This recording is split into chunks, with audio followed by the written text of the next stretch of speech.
As I glanced around the nearly empty room, I asked, "Are you ready to leave yet?" A sigh escaped my companion. "Just waiting for the movers," they replied, a tinge of relief in their voice. "Honestly, I won't miss seeing you around. And the way you changed the locks, as if I'd try to break in, that was a bit much."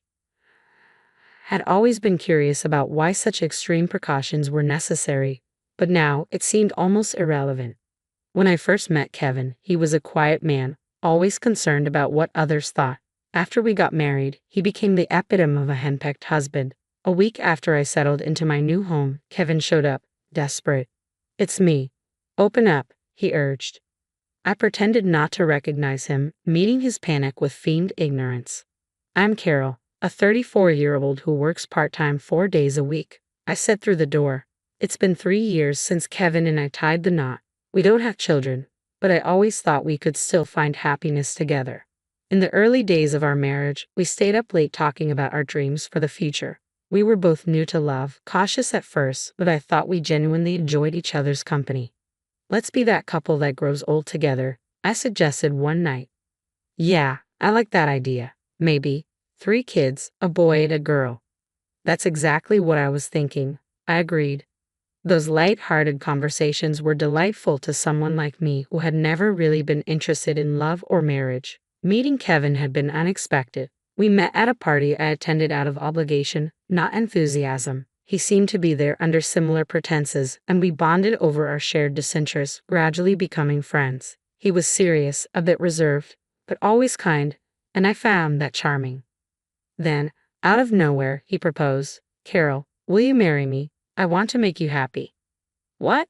But we're not even dating yet, right?" I stammered. He acknowledged that with a steady gaze.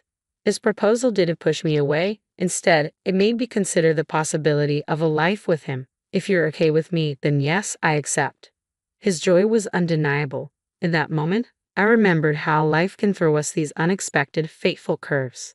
When Kevin proposed, I truly believed that marrying him would lead to happiness. We rushed into marriage, tying the knot just 2 months after meeting.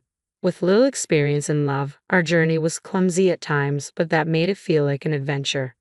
However, about a month after we moved in together, I started noticing the growing gap between my expectations and the reality of our marriage. One day, Kevin approached me with a seriousness more intense than usual. "Carol, there's something I need to talk about," he said gravely. I was startled when he asked me to quit my job and become a full-time homemaker. It was unexpected. He had never shown dissatisfaction with my working before, and this marked the beginning of an odd shift in his behavior. "Why would you ask that?" I questioned, confused by his sudden change. "When you work, it makes me feel unneeded," he confessed. "Did someone put that idea in your head?" I asked, trying to understand his insecurity. "No," he replied, "but at my company, all the other men's wives stay at home. It's just how things are there." I had made it clear from the start that I intended to keep working, especially since saving money was crucial to our plans. But we agreed I would continue working after we got married, didn't we? I reminded him. "I know," he said, "but as my wife?" "I hoped you'd consider my feelings," Kevin said, though it was clear his concern was more about meeting social expectations than our mutual happiness. "Why not just pretend I've quit? There's no need for me to actually leave my job," I suggested, reluctant to give up my career. But Kevin's anxiety about appearances only deepened. "If things don't change, I'll be ridiculed by my colleagues and bosses. I'm supposed to be the head of this household, aren't I? Please just do as I ask," he insisted, unwilling to listen to my reasoning. "I can't make that decision right away," I replied, needing time to weigh my options. "All right," he said, though his tone carried an undercurrent of urgency. "But please decide soon." I knew I couldn't let this issue drag on for long. I feared what might follow if I didn't act decisively. Seeking advice, I turned to my boss, Madison. Madison had been an administrative assistant since high school and had faced a similar situation with a controlling ex-husband, which ultimately led to her divorce. Now she was a dedicated single mother, resilient and independent, and someone I greatly admired. "That must have been tough," I said, voicing my thoughts as I reflected on her strength. Divorce had crossed my mind too, but I wasn't ready to take that step. Kevin and I were still new to marriage, and I wanted to believe we could navigate this. "It's tricky being newlyweds," I admitted, pondering the weight of quitting my job. "I haven't fully thought it through. but leaving my position would make it hard to find a replacement. I want to find a way to keep working, if possible. Madison, who had become a mentor to me, listened intently. I don't plan to quit immediately, I continued. Maybe you could stick with my part-time schedule for now. Switching to full-time might attract too much attention from Kevin. That sounds like a smart move, Madison agreed, her support steady and reassuring. If he still objects, you could propose officially reducing your hours to part-time. That might give you the flexibility you need. That's a sensible plan, I said, relieved to have a clear strategy. Remember, Madison added with a warm smile, you can always count on me for advice. I'm here to support you, Madison reassured me, offering a lifeline in the turbulent sea of my marital issues. Thank you, I really appreciate it, I replied, grateful for her understanding. As our conversation deepened, Madison shared how her ex-husband had also changed drastically after they married, a situation eerily similar to mine. This revelation was eye-opening.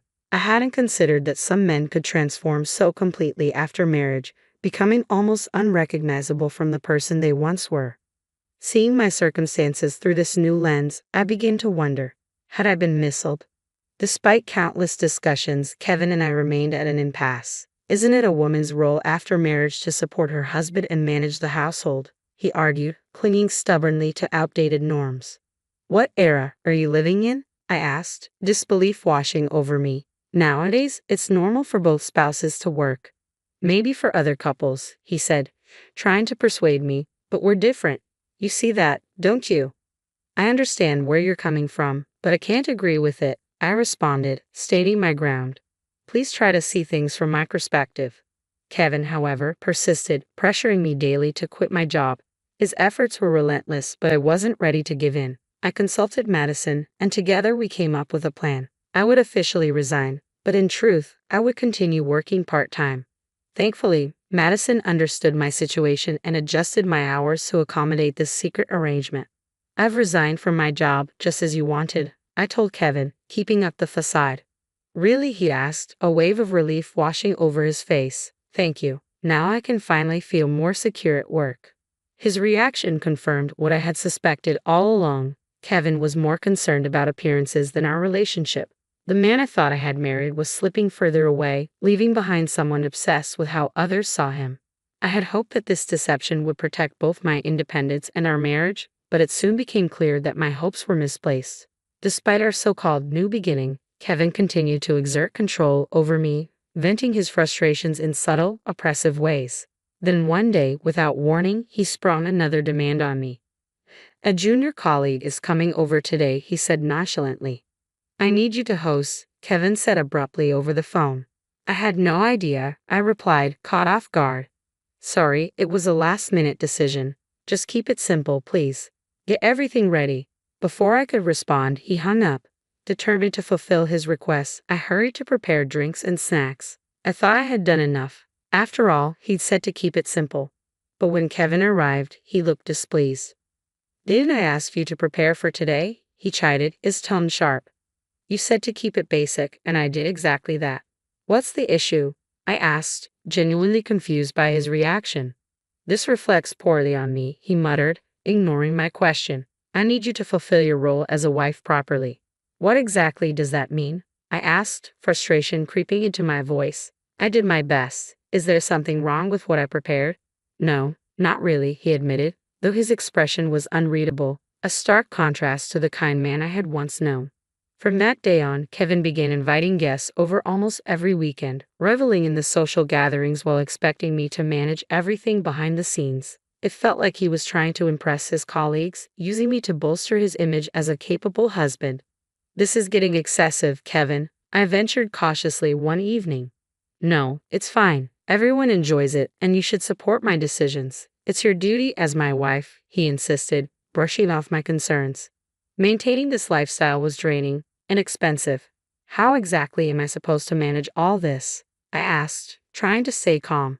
Stop complaining, he snapped dismissively. Any question I raised was met with the same cold response, as if my concerns were mere nagging. Every morning, I woke early to prepare breakfast, pack Kevin's lunch, and make sure his soup was pressed and ready.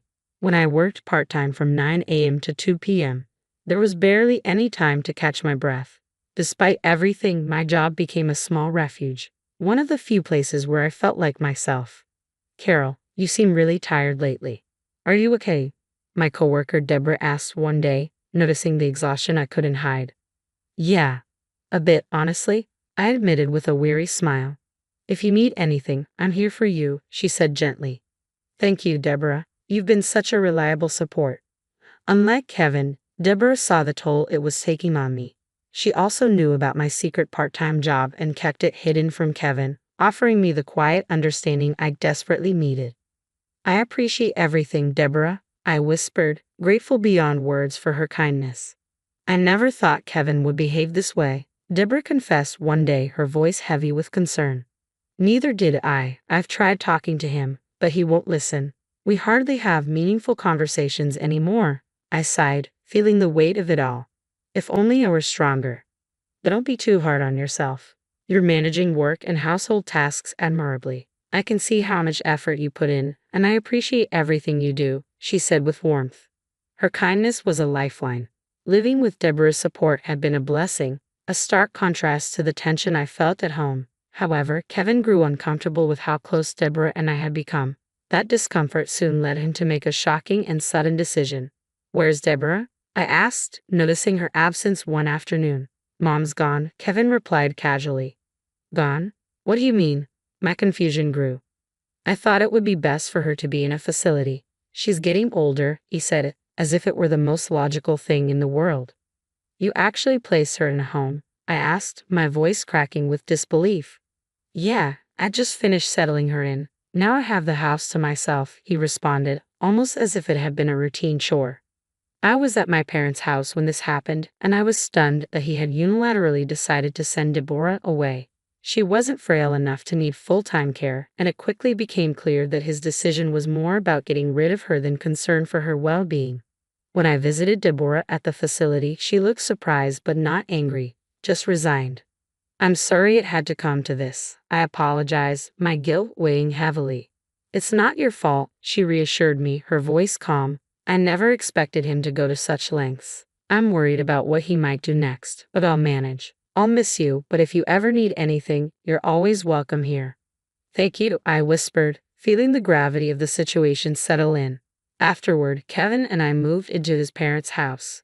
Despite managing all the household responsibilities, Kevin never acknowledged my efforts or showed any gratitude. The idea of having children, once an exciting topic, now seemed completely out of reach. Kevin often dismissed me, choosing to spend more time away from home. On top of that, he began imposing unreasonable rules. No matter how late he came home, I was expected to stay awake until he arrived. If I woke up after him in the morning, it would spark his frustration. What time will you be home today? I asked, knowing it would determine the rhythm of my night, yet again.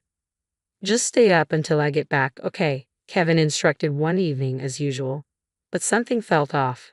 When he returned home, I took his suit to hang it up and noticed a strange, sweet scent lingering in the fabric, a perfume I didn't recognize. I didn't wear perfume. The fragrance clung to him unmistakably, a silent confession of his infidelity. Every time he came home late, I caught faint traces of that same perfume. Then, one night, Kevin did something out of character. He suggested I go to bed before him. My suspicions deepened.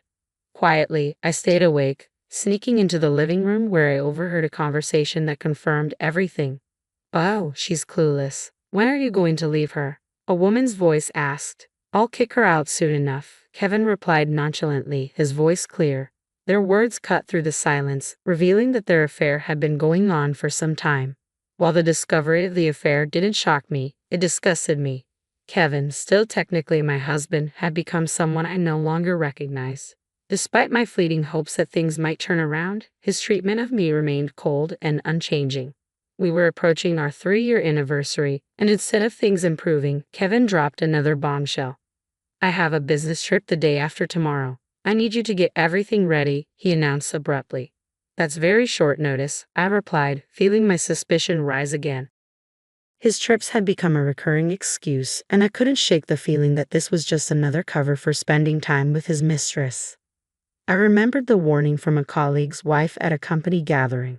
Be cautious if he suddenly mentions a business trip. Our company doesn't even have those. Her words echoed in my mind, solidifying my doubts. I had already confirmed my suspicions earlier when I stumbled upon a chat on Kevin's phone. He'd taken paid leave, disguising this business trip as something legitimate. That was the moment I knew it was over. Armed with undeniable proof of his affair, I prepared to confront him with divorce papers the moment he returned. However, Kevin beat me to it. As soon as he got home, he looked at me coldly and said, "Are you ready to leave? The movers will be here soon."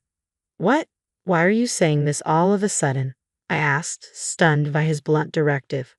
"I need you to be gone before I get back," he demanded, his voice void of emotion. And just like that, the final chapter of our marriage had begun to close, but this time, I was ready to write my own ending. "What?" I exclaimed, incredulous. "You can't just spring this on me and expect me to leave immediately." "Then I'll wait a bit, but you need to start preparing to leave," he replied dismissively. "Goodbye." I never imagined my once timid and overly concerned husband could transform into such a domineering partner. This was the final straw. The future I had envisioned with him felt like a distant memory, overshadowed by the reality of living with a man I could no longer trust. What came next? I wondered aloud. This could get interesting. Have the movers arrived yet? No need to rush, they should be here soon. "Oh, and I almost forgot to mention, I'm changing the locks on the house," he added casually. "All right, got it," I said, my heart sinking. The thought of never seeing his face again was oddly relieving. After nearly 3 years of marriage, I was convinced our relationship was irreversibly over. I quickly gathered my things and left the house, instructing my lawyer to file for divorce. Despite our circumstances, Kevin boldly posted pictures with his mistress on social media, displaying a level of audacity I couldn't comprehend. How could he be so reckless, providing even more evidence of his affair? Even our mutual friends noticed his strange behavior, marking the public unraveling of what we once shared. After leaving my in-laws' home, I transitioned back to full-time work and moved into a spacious high-rise apartment in the suburbs, a place I had long dreamed of living. It felt wonderfully liberating to be on my own, free from Kevin's presence. About a month after settling in, I was jolted awake one morning by the doorbell. Peering through the monitor, I was stunned to see Kevin standing outside. "Hey, it's me, Kevin. Open up, Carol," he called out, his voice presumptuous and demanding. His sudden appearance and entitlement were beyond comprehension. Deciding to feign ignorance, I thought it would be more amusing than outright rejecting him. Who are you?" "I'm sorry, but I don't know you," I replied through the intercom. "Don't tell me you've forgotten your husband's face." "I'm not married. I think you've mistaken me for someone else," I continued, watching as desperation washed over him. His face was a shadow of the timid man I once knew. "Please just listen. I've been deceived, and I need Carol's help," he pleaded. "I'm sorry, but I'm not obligated to assist you. If you persist, I'll have to call the police. Seriously, I don't know you." I was resolute in treating him as a stranger. Kevin must have thought I would always be there to solve his problems, but I was no longer that person who tolerated such dependency. "That's it, you made this mess, so it's up to you to fix it," I replied coldly. "You don't have to be so tough on me," he whimpered. "Oh, and by the way, can't stay at your parents' place anymore," he added abruptly. "What do you mean? Do you know whose name the house is under?" I asked, surprised by his statement. "No, but it used to belong to Deborah. Now it's in my name," he explained, revealing a significant change he was unaware of. Kevin had insisted I leave when I confided in Deborah, which visibly upset and disappointed her. "I can't believe my son has turned out like this. I'm truly sorry, especially after all the help you've given us," Deborah had said during one of our conversations. "Deborah, you're divorcing Kevin, aren't you?" she had asked. "Yes, it's for the best," I confirmed. "In that case, I'll transfer the house to you," she offered, making a decision that took both me and presumably Kevin by surprise. Why would Deborah transfer their rights to their in-laws' house to me? Kevin would undoubtedly be puzzled by such a turn of events, unaware that he had been living with his mistress throughout all this turmoil. "That's the situation. Understand and leave promptly," I concluded, shutting down any further attempts at reconciliation or intrusion into my life. We likely wouldn't cross paths again, but I made it clear to him that if he persisted, I would not hesitate to call the police. With that firm warning, he finally relented and left. The divorce proceeded as planned, and I received the settlement we had agreed upon. As it turned out, Kevin had been misled and financially exploited by his mistress. Moreover, the divorce settlement amounted to approximately $410,000. His mistress abandoned him as soon as the money dried up, but I was determined not to let matters end there. I hired both a lawyer and a detective to ensure that all financial claims against him were thoroughly pursued. Additionally, I sought a further divorce settlement claim to secure over $22,000 more. Furthermore, the ownership of the house was officially transferred to me. I insisted that Kevin vacate the premises, and though he initially resisted, legal proceedings left him with no choice but to comply. As for his current whereabouts, I remained blissfully unaware and frankly uninterested. Eventually, his company caught wind of the photos he had posted with his mistress on social media. Unable to endure the scrutiny and the unraveling of his past facade, Kevin chose to resign voluntarily. This outcome seemed inevitable given his true character. If I had one last thing to say about the entire ordeal, it would be this: I don't dwell on it. I am divorced now, and I view it as a learning opportunity, an opening to move forward positively. My bond with Deborah endures, and I intend to focus on my career independently, relishing life as a single individual and embracing all the freedom and opportunities it offers.